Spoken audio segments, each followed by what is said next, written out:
Vous écoutez RFI, il est 6h30 ici à Paris, 4h30 en temps universel. Magali Lagrange.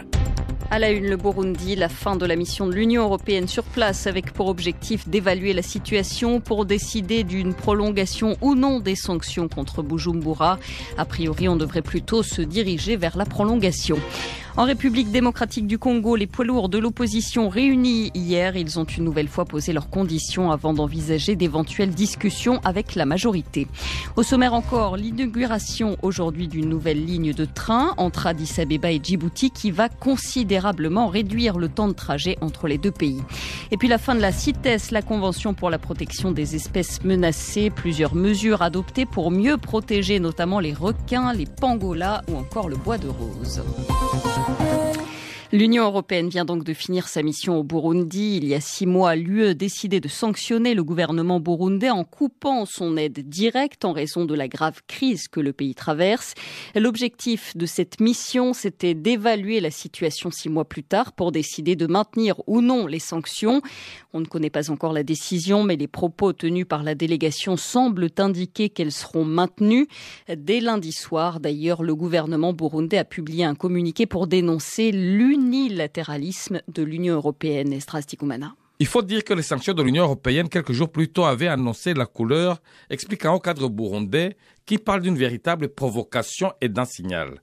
Le Conseil des droits de l'homme a adopté avant cette visite une résolution parrainée par l'Union européenne qui crée une commission d'enquête sur les graves violations des droits de l'homme au Burundi. Et l'organisation européenne a également reconduit ces sanctions contre 3 personnalités du pouvoir. Mais rien à faire, le gouvernement burundais n'a voulu rien lâcher malgré les conséquences désastreuses des sanctions européennes sur l'économie de ce pays. Il refuse jusqu'ici de négocier avec son opposition en exil regroupée dans le SNARED et il continue de nier toute violation des libertés et des droits humains. La messe semblait donc dite dès la fin de la mission d'évaluation de cette délégation. Koen Vervaak, responsable Afrique de la diplomatie européenne, lors d'une conférence de presse hier à Bujumbura. La conclusion à l'heure actuelle, c'est qu'il faut plus d'engagement du gouvernement burundais, à la fois dans le domaine politique, la médiation du président Mukapa, et dans le domaine des droits de l'homme, où il y a encore beaucoup de progrès à faire. Koen Vervaak a également réagi aux accusations de Bujumbura, qui classe désormais l'organisation européenne dans le camp de ses ennemis. Il appelle le gouvernement burundais à plutôt coopérer avec le Conseil des droits de l'homme de l'ONU et à s'engager dans un dialogue inclusif pour sortir le pays de la crise. Le président de République démocratique du Congo était hier en déplacement en Tanzanie. Joseph Kabila, qui parle peu publiquement, a pris la parole. Il a notamment évoqué les élections à venir, mais sans se prononcer sur leur date. Une question qui continue de faire débat sur place en RDC. Elle a été abordée hier à la permanence de l'UDPS, là où était réuni le rassemblement de l'opposition, plateforme composée autour d'Étienne Tshisekedi et de Moïse Katumbi. Les opposants ont une nouvelle fois réaffirmé les conditions qu'ils posent avant tout éventuel dialogue avec la majorité. Léa-Lisa Vesterov. Première proposition des membres du rassemblement, appelée à la tenue d'un nouveau dialogue avec le pouvoir. Un dialogue plus inclusif et qui durerait 10 jours.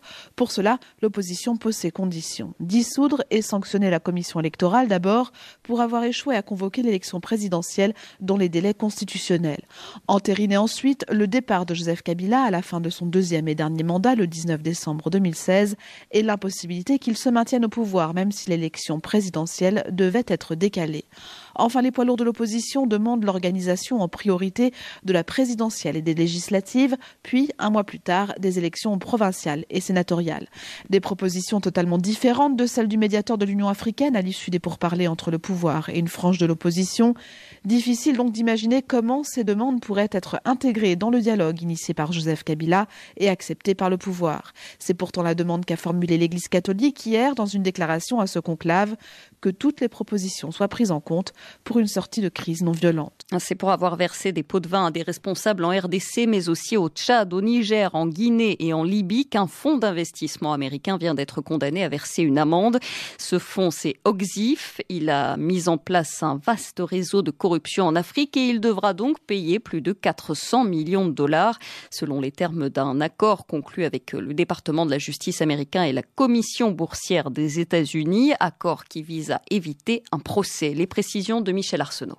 Le texte de l'entente entre les autorités américaines et le fonds d'investissement explique comment Oxif a versé des dessous de table pour obtenir notamment des concessions minières. Le document est particulièrement étoffé lorsqu'il est question de la République démocratique du Congo. Il précise que Oxif a versé 100 millions de dollars à des responsables congolais qui ne sont pas nommés entre 2005 et 2015. Le chercheur Jason Stearns, qui a pris connaissance de l'entente, explique que cette société faisait appel à un intermédiaire. C'est ce partenaire qui a versé cette pots de vin aux juges, aux avocats impliqués, aux responsables au sein des ministères, mais surtout à 2 individus identifiés avec des sobriquets. C'est la tradition légale dans ce genre de documents, qui ont reçu le gros de ces pots de vin. Le porte-parole du gouvernement congolais, Lambert Mende, n'exclut pas que ces accusations fassent un jour l'objet d'une enquête en RDC. Les États-Unis, dont il met en cause la bonne foi, devront d'abord, dit-il, communiquer le dossier aux autorités de Kinshasa. Nous savons que nous sommes victimes d'une offensive, de calomnie et tout ça. Nous attendons un dossier en bonne et due forme. Oxif devra donc verser 200 millions de dollars aux gendarmes de la bourse et 213 millions au département de la justice. C'est l'une des amendes les plus importantes jamais imposées à une société américaine pour corruption à l'étranger. Un calme précaire hier soir à Bangui, en Centrafrique, après les violents affrontements qui ont éclaté hier matin suite à l'assassinat d'un colonel de l'armée centrafricaine, Martial Mambeka. Bilan, au moins 8 morts, dont le colonel, et plusieurs dizaines de blessés. Des violences aussi au Mali. Hier, 4 personnes, 2 casques bleus, un civil et un militaire malien ont été tués en moins de 24 heures dans le nord, dans des attaques attribuées à des djihadistes présumés. La première a eu lieu lundi à Aguelok, près de la frontière algérienne. La seconde, hier, près de Tombouctou. Les ambassadeurs à l'ONU réunis à New York en Assemblée générale vont-ils en savoir plus sur les crimes contre l'humanité qui ont été commis contre les Érythréens par leur gouvernement? Le Conseil des droits de l'homme de l'ONU a bien commandé un rapport sur cette question, mais pour l'instant, il n'est pas prévu qu'il soit présenté lors de cette Assemblée générale. Léonard Vincent. Mardi matin à 10h, c'était l'ouverture des travaux du comité en charge des droits de l'homme au sein de l'Assemblée générale de l'ONU. Aussitôt, l'ambassadeur de Djibouti réclame la parole. Pourquoi, demande-t-il, la présentation du rapport d'enquête sur l'Érythrée, commandé par le Conseil des droits de l'homme à Genève, est-il absent de l'agenda alors qu'une résolution demande explicitement qu'il soit présenté à l'Assemblée générale de l'ONU? Réponse du secrétariat, le mandat de la commission qui a réalisé l'enquête n'a pas été renouvelé en juin dernier. Le secrétariat est incapable, par conséquent, de décider si les enquêteurs peuvent légalement comparaître pour présenter leurs travaux. Pour trancher la question, la présidente du comité a décidé de renvoyer l'affaire devant les juristes de l'ONU. Mais en coulisses, diplomates et militants des droits de l'homme s'inquiètent des pressions exercées sur le secrétariat par quelques alliés discrets de l'Érythrée. Interrogée par RFI, une source haut placée au Conseil des droits de l'homme estime d'ailleurs que la réponse posée au département juridique de l'ONU est pourtant évidente. Les intentions du Conseil des droits de l'homme étaient claires, estime cette source, puisqu'un budget avait même été débloqué pour permettre la venue des enquêteurs à New York. Ce sujet-là, en revanche, a été exposé, lui, aux Nations Unies. L'île Maurice revendique l'archipel des Chagos, des îles situées dans le centre de l'océan Indien. Maurice affirme que la Grande-Bretagne a détaché ce territoire de façon illégale au milieu des années 60 et déporté sa population. Le Premier ministre mauricien l'a dit devant l'Assemblée générale de l'ONU.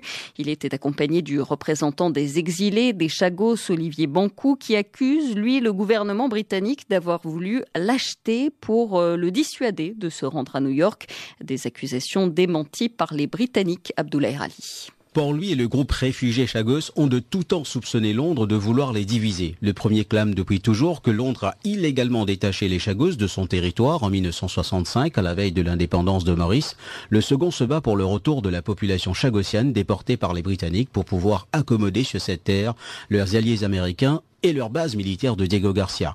Après plus de 40 ans de lutte, Port-Louis et le groupe réfugié Chagos ont décidé d'unir leurs efforts. C'est ainsi que le gouvernement mauricien et les Chagosiens sont partis ensemble le mois dernier à l'Assemblée générale de l'ONU, où Maurice a rappelé par la voix de son Premier ministre, Sir Aniro Jugnut, 1. Que la décolonisation sera incomplète aussi longtemps que les Chagos ne retourneraient pas au territoire mauricien. 2. Que le peuple chagosien attend depuis 50 ans de retrouver ses terres. L'alignement de ces deux intérêts dérange la Grande-Bretagne. Le groupe réfugié Chagos accuse Londres d'avoir tenté de le dissuader de faire cause commune avec Maurice par tous les moyens, y compris pécuniaires, ce que dément la Haute Commission britannique à Maurice. Abdullah Erali, Port-Louis, RFI. L'ONU qui demande plus d'informations aux autorités du Soudan pour pouvoir enquêter sur les accusations de l'ONG Amnesty International. L'ONG affirme que l'armée soudanaise a mené une trentaine d'attaques chimiques dans la région du Darfour depuis le début de cette année.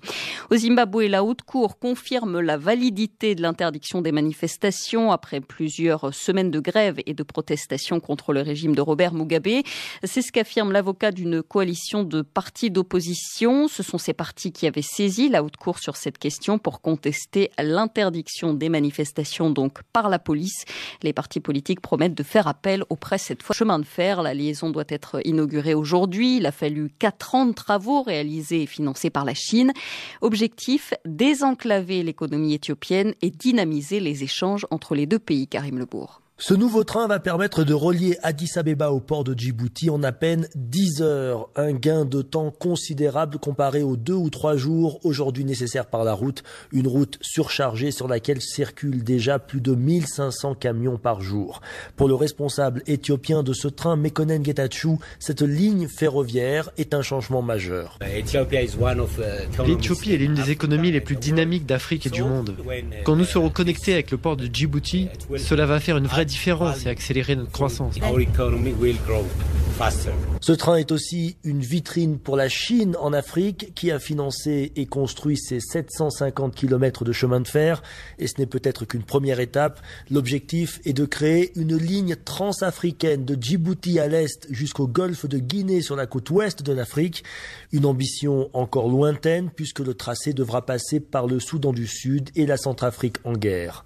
Karim Lebourg, Addis Abeba, RFI. Des nouvelles de l'ancien capitaine de l'équipe de foot du Cameroun, Rigobert Song, est sorti du coma. Il se trouve maintenant dans un état acceptable selon le directeur de l'hôpital de Yaoundé. Rigobert Song a été victime d'un accident vasculaire cérébral dimanche dernier. Il est âgé de 40 ans et il devrait être en route en ce moment pour la France. Il doit être hospitalisé à Paris pour recevoir des soins. Après 10 jours de réunion en Afrique du Sud, la CITES, la Convention internationale sur le commerce d'espèces sauvages menacées, a terminé ses travaux hier. Plusieurs décisions importantes ont été adoptées pour lutter contre le trafic. Des centaines d'espèces devraient maintenant être mieux protégées. Un premier pas pour Philippe Morouti de l'organisation African Wildlife Forum. Il appelle maintenant les pays concernés à protéger les animaux eux-mêmes et à s'attaquer au trafic illégal. Comment quelqu'un peut-il tuer un animal? N'y avait-il pas de rangers? Un villageois a-t-il vu mais n'a pas dénoncé parce qu'il n'est pas motivé ou ne se sent pas impliqué? Ou tout simplement est-ce un officiel qui a coopéré avec les braconniers? Certaines de ces marchandises sont volumineuses, comme l'ivoire par exemple. Comment sont-elles transportées et cachées? Quand vous allez dans certains pays qui sont concernés par ce trafic, vous vous demandez pourquoi rien n'est mis en place pour détecter ce trafic. Notre organisation travaille avec certains gouvernements en mettant des chiens renifleurs dans les ports et les aéroports. Et nous trouvons de l'ivoire, des cornes de rhinocéros.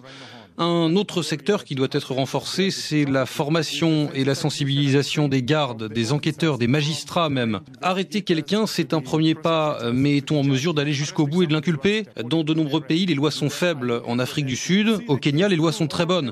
Mais encore faut-il les appliquer.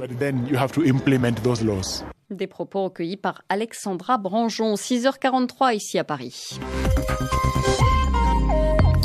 Dans 5 minutes, notre coup d'œil aux journaux du continent. La revue de presse Afrique sera signée Frédéric Couteau avec à la une ce matin la République démocratique du Congo. Nous reviendrons sur les propos tenus par le président Joseph Kabila en déplacement en Tanzanie hier. Mais d'abord, ce sera l'invité de la rédaction dans 30 secondes. Appelez-nous, exprimez-vous.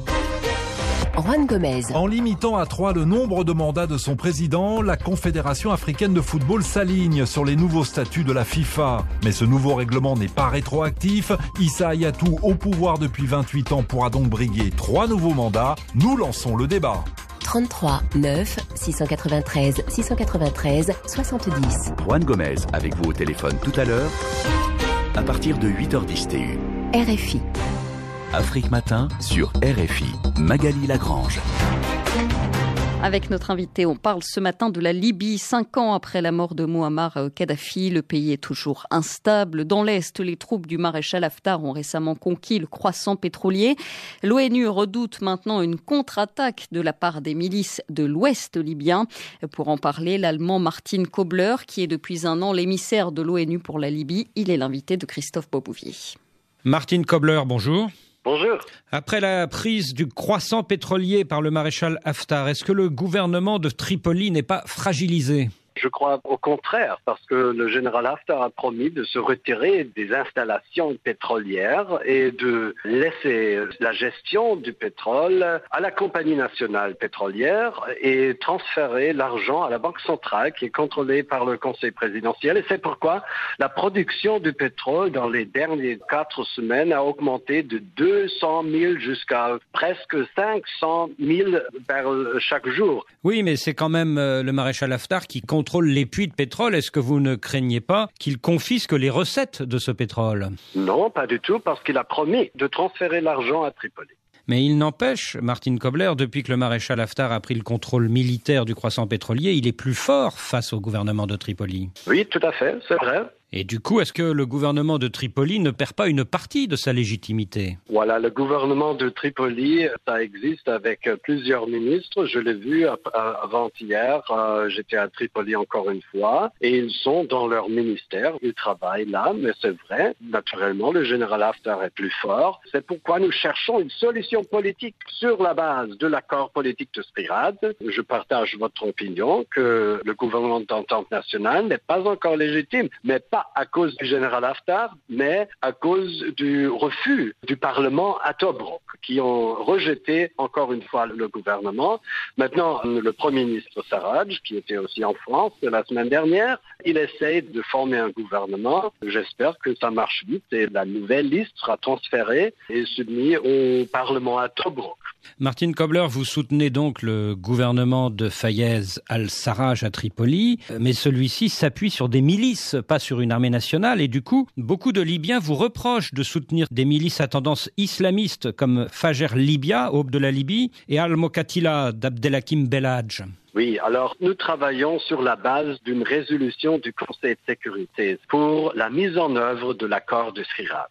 Selon l'accord de Skhirat, on a le Conseil présidentiel, on a le Parlement à Tobruk et le Conseil d'État. Ces 3 institutions, c'est la base de notre travail. C'est vrai qu'on a des milices à Tripoli, on ne peut pas changer cette situation d'un jour à l'autre. Mais voyez que la situation reste paisible. Notre premier objectif, c'est vraiment d'avoir des dialogues entre l'Est et l'Ouest, de créer le cadre d'un dialogue et d'éviter une escale militaire. Et la situation reste calme. Mais je suis d'accord, c'est pas satisfaisant. Le gouvernement n'a pas assez de légitimité, il faut travailler sur ça. Les milices à Tripoli, au final, ils doivent abandonner leurs armes, ils doivent être intégrés dans la vie sociale ou militaire du pays. C'est pourquoi il faut avoir un processus, nous travaillons sur ce processus, de créer alors une armée libyenne, où le général Haftar et les autres, ils ont un rôle important pour avoir une alternative pour les milices à Tripoli. Mais quelle est la solution ? Est-ce par exemple le maréchal Haftar, ministre de la Défense ou chef d'état-major, sous l'autorité du Premier ministre Sarraj ? Je crois que ce n'est pas une bonne politique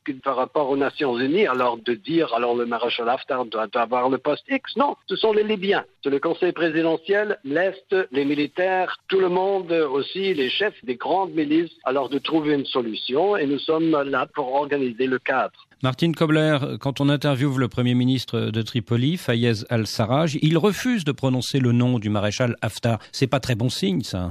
Oh, c'est pourquoi je dis c'est important. Alors j'encourage tout le monde alors de s'asseoir ensemble. J'essaie moi-même alors d'aller chez le général Haftar à Marj. Je l'ai vu une fois. Je suis en contact avec le président Aguila pour discuter toutes ces choses. Avec le président du Parlement de Tobruk. Lui, je le rencontre régulièrement pour trouver une solution et je crois aussi le Premier ministre Sarraj, il est tout à fait prêt alors de s'asseoir ensemble. Mais une chose qui est claire, le commandement suprême, c'est le Conseil présidentiel. Il faut trouver un compromis sur cette question. Le maréchal Haftar est soutenu par 2 voisins importants de la Libye, à savoir l'Égypte et le Tchad. Est-ce que du coup votre démarche n'est pas de plus en plus difficile ? Oui, c'est pourquoi je suis très souvent en Égypte et j'ai des relations avec les Égyptiens parce que je sais qu'ils sont très importants.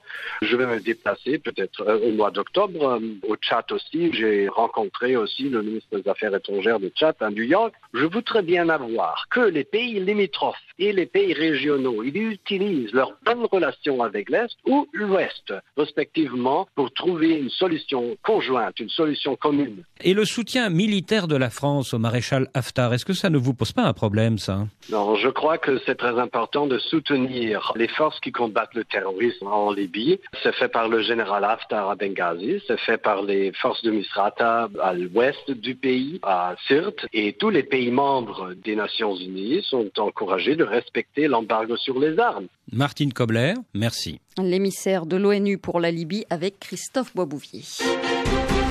La Syrie, les forces du régime poursuivent leur avancée dans les quartiers rebelles d'Alep, dévastés par les bombardements. Les discussions entre Washington et Moscou pour rétablir un cessez-le-feu ont échoué, mais le secrétaire d'État américain déclare qu'il faut continuer à rechercher une solution à la guerre en Syrie. Les États-Unis, l'Allemagne, la France, la Grande-Bretagne et l'Italie ont prévu de se réunir aujourd'hui à Berlin. Au large de la Libye, les opérations continuent pour venir en aide à des milliers de migrants. 28 personnes ont trouvé la mort hier, mais plus de 4600 réfugiés ont pu être secourus après les 6000 déjà recueillis lundi. Bruxelles accueille une conférence sur l'Afghanistan. Aujourd'hui, la 11e, 70 pays et 20 organisations internationales ont rendez-vous. L'Afghanistan espère obtenir la promesse d'une aide annuelle d'au moins 3 milliards d'euros jusqu'en 2020. Et puis l'ouragan Matthew a atteint Cuba après avoir fait au moins 7 morts en Haïti et en République dominicaine. Sur sa trajectoire, les Bahamas puis les États-Unis. La Caroline du Sud a ordonné l'évacuation de ses côtes. Plus d'1 million de personnes sont concernées. Cet ouragan est considéré comme le plus puissant depuis près de 10 ans dans les Caraïbes. RFI, c'est aussi sur notre site mobile m.rfi.fr et sur nos applications iPhone et Android. À 6h52, heure de Paris, on retrouve Frédéric Couteau pour la revue de presse Afrique. Bonjour Frédéric. Bonjour Magali, bonjour à tous. À la une, flottement à Kinshasa. Des propos présidentiels corrigés par un ministre, des échanges très vifs entre autorités françaises et congolaises, et tout cela alors que l'opposition congolaise hausse le ton. La RDC a connu hier une journée pour le moins agitée, d'après certains médias, dont RFI. Joseph Kabila s'est donc exprimé publiquement hier, en marge d'un déplacement à Dar es Salaam, la capitale tanzanienne. Le président congolais a évoqué notamment les élections à venir dans le pays, sans pour autant trancher sur la question cruciale du report du scrutin. Voici ses propos. Les élections pourront se tenir cette année ou un autre jour. Tout dépendra des travaux du dialogue qui se poursuivent à Kinshasa. Le quotidien congolais La Prospérité marche sur des œufs. Joseph Kabila aurait annoncé le report des élections en RDC à des journalistes en Tanzanie pendant un échange en Swahili, rapporte le journal. La nouvelle s'est répandue comme une traînée de poudre sur Internet et dans certains médias internationaux. Depuis la ville-province de Kinshasa, face à certaines exploitations de la rue et des réseaux sociaux, Lambert Mende, ministre de la Communication, a réagi, pointe La Prospérité. Avec ferveur, il a crié halte au dérapage et aux mauvaises exploitations. Le président Kabila n'aurait pas dit toute la brochette de choses qui lui sont attribuées. Le chef de l'État a précisé, Lambert Mende n'a pas les prérogatives de convoquer les scrutins en RDC. Le président Kabila a simplement déclaré qu'il voulait que les élections à venir soient crédibles, qu'elles se tiennent avant décembre ou après, lorsqu'elles seront convoquées par l'organe habilité, a encore déclaré Lambert Mende. Et par ailleurs, Frédéric, l'opposition congolaise a haussé le ton hier. Oui, c'est ce que rapporte notamment le site d'information congolais 7/7. Étienne Tshisekedi, président du Rassemblement, n'a pas ménagé le président Kabila dans son discours à l'issue de la clôture du conclave de sa plateforme politique. Le président de l'UDPS a demandé aux Congolais de ne pas se laisser impressionner par les résolutions du dialogue politique qui se tient en ce moment à la Cité de l'Union africaine à Kinshasa, dialogue qu'il qualifie de monologue au sein de la majorité présidentielle. L'octogénaire a demandé à la population de rester mobilisée tant que le vrai dialogue n'aurait pas lieu, avant de promettre à Kabila un carton jaune le 19 octobre, avec une grande mobilisation, a-t-il dit, et un carton rouge le 19 décembre, date à laquelle doit expirer le dernier mandat du président de la République. Commentaire du potentiel à Kinshasa, on dirait qu'un mauvais sort plane sur les dirigeants de la RDC, tantôt sous forme de menaces, tantôt sous forme de sanctions ciblées. Et le dernier avertissement de la France en dit tout. S'il faut en passer par les sanctions, on passera par les sanctions. En effet, pointe le pays au Burkina, la pression s'intensifie aussi de l'extérieur. Oui, pour preuve, cette nouvelle sortie du patron du Quai d'Orsay, Jean-Marc Ayrault, qui se veut des plus fermes à l'égard de Kabila. Il faut absolument que la Constitution soit respectée, estime-t-il. Le responsable de la diplomatie française exige qu'une date soit fixée pour les élections et qu'un dialogue national inclusif soit vraiment engagé. Et il n'exclut pas donc l'éventualité de sanctions. Quand on ajoute à cela les menaces d'enquête internationale proférées par l'ONU, on peut se risquer à avancer, conclut le pays, que la traque de Kabila se généralise et il doit bien se rendre compte qu'il est de plus en plus isolé dans son aventure. À noter que les propos du chef de la diplomatie française ont fait vigoureusement réagir les autorités de Kinshasa qui accusent la France d'encourager les extrémistes. La situation se tend donc en RDC. Pour le quotidien aujourd'hui, toujours au Burkina, un tsunami politique est presque certain. La preuve, à l'analyse des propos de Kabila hier et de ceux de l'opposant Tshisekedi, on sent que les deux camps se toisent, se jaugent pour un ultime combat dont nul ne sait quelle forme elle prendra, ni qui en sortira vainqueur, du moins sans laisser trop de plumes. La RD Congo est en situation de pré-affrontement et le fait qu'un pays comme les États-Unis intime l'ordre à ses ressortissants de quitter le Congo laisse à penser que sur l'indice des pays africains à risque chrysogène, la RDC figure en bonne place. Et aujourd'hui, de s'interroger, peut-il y avoir un miracle d'ici le 19 décembre prochain?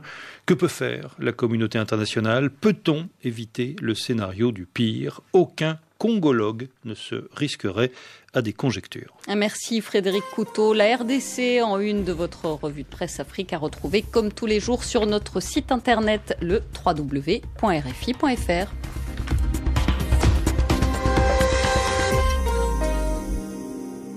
Priorité santé. Claire Hédon vous invite à poser vos questions sur les thèmes de cette semaine. Aujourd'hui, à l'occasion d'Octobre Rose, nous parlerons des avancées des traitements du cancer du sein. Demain, le docteur Catherine Solano, sexologue, répond à vos questions sur le rôle des caresses et préliminaires.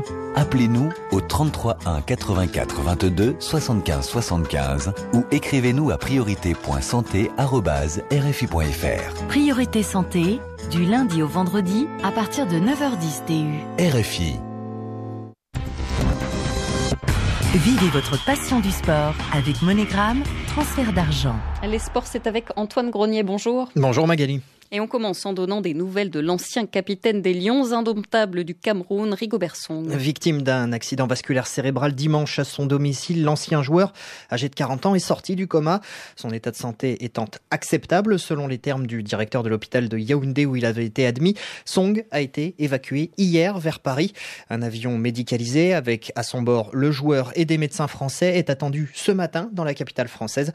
L'ancien international et actuel sélectionneur de l'équipe A' du Cameroun doit être admis à la Pitié-Salpêtrière où il sera pris en charge. Un carnet noir du côté du Ghana avec le décès d'un ancien sélectionneur de l'équipe nationale. Fred Osam Douodou s'est éteint hier à l'âge de 78 ans. Il avait dirigé les Black Stars à plusieurs reprises, les menant au sacre lors de la CAN 1978.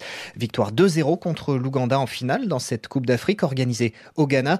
Osam Douodou avait ensuite dirigé des équipes de jeunes, notamment en Gambie, dont il a mené la sélection des moins de 17 ans à la victoire en Coupe d'Afrique. C'était en 2005 avec une victoire en finale sur le Ghana. Sur le terrain, à présent, dernière phase de préparation pour les sélections africaines avant le début des éliminatoires de la Coupe du Monde 2018. Des matchs amicaux pour peaufiner les réglages et l'Ouganda a encore du travail. Qualifié surprise pour la prochaine CAN, les Cranes ont été dominés 1-0 par le Togo à Lomé. Une victoire en forme de revanche pour les éperviers qui ne participeront pas aux éliminatoires du mondial. Ils ont en effet été sortis au deuxième tour en novembre dernier, justement par l'Ouganda. Et du coup, ce succès remonte le moral d'Emmanuel Adebayor et de ses équipiers en vue de la CAN au Gabon. En tout cas, l'attaquant Seyi Adebayor est plutôt ravi pour l'instant. Je pense que ce qui est bien, c'est qu'en ce moment, on a un entraîneur qui est énorme, qui est Claude Leroy, qui nous donne la confiance. Notre consigne, c'est de prendre du plaisir sur le terrain et donner du plaisir à nos supporters. Maintenant, on va essayer de continuer dans cette lancée. L'ambiance, elle est énorme. Je pense que vous le voyez vous-même. Il y a eu quelques mois de cela.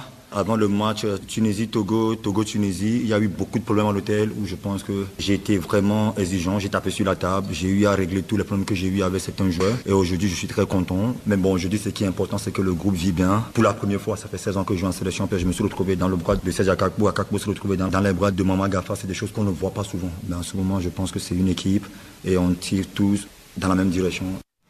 Emmanuel Adebayor, l'attaquant togolais, propos recueillis par Comelan Eklou. Du côté de l'Ouganda, le pays entamera sa course au mondial 2018 après-demain contre le Ghana. Merci Antoine Grenier. Le journal des sports Afrique vous a été proposé par MoneyGram Transfert d'argent. Plus de 30 000 points de vente MoneyGram à votre service partout en Afrique. MoneyGram, le lien qui vous rapproche. À suivre tout de suite un nouveau journal sur l'antenne de RFI. Très bonne journée à tous.